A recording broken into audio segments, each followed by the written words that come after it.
2025 பிப்ரவரியில் உலக புத்தொழில் மாநாடு நடைபெறும் என்ற அரசாணை வெளியிடப்பட்டுள்ளதை நாம் அண்மை செய்தியாக பார்த்துக் கொண்டிருக்கின்றோம்.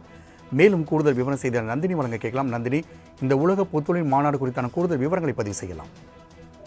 வணக்கம் ராம்குமார். 2025ஆம் ஆண்டு பிப்ரவரியில் உலக புத்தொழில் மாநாடு நடத்துவதற்கான அரசாணை என்பது தற்போது வெளியிடப்பட்டிருக்கிறது. உலகின் பல முன்னணி நிறுவனங்களும் இளம் தொழில் முனைவோர்கள் பங்கேற்கக்கூடிய வகையில் உலக புத்தொழில் மாநாடு 2025ஆம் ஆண்டு பிப்ரவரியில் நடத்தப்படும் என தமிழ்நாடு அரசின் தரப்பில் அரசாணை வெளியிடப்பட்டிருக்கிறது.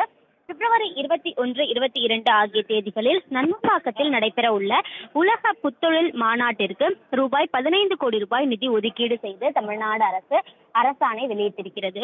அந்த வகையில் தான் பார்த்தோம் என்றால் உலக புத்தொழில் மாநாடு நடத்தப்படும் என சட்டப்பேரவையில் மனிதவள மேலாண்மை துறை அமைச்சர் அறிவிப்பு வெளியிட்டிருந்தார்.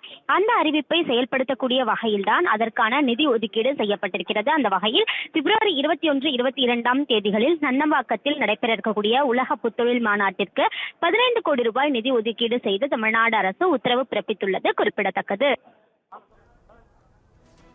நந்தினி, தகவலுக்கு நன்றி.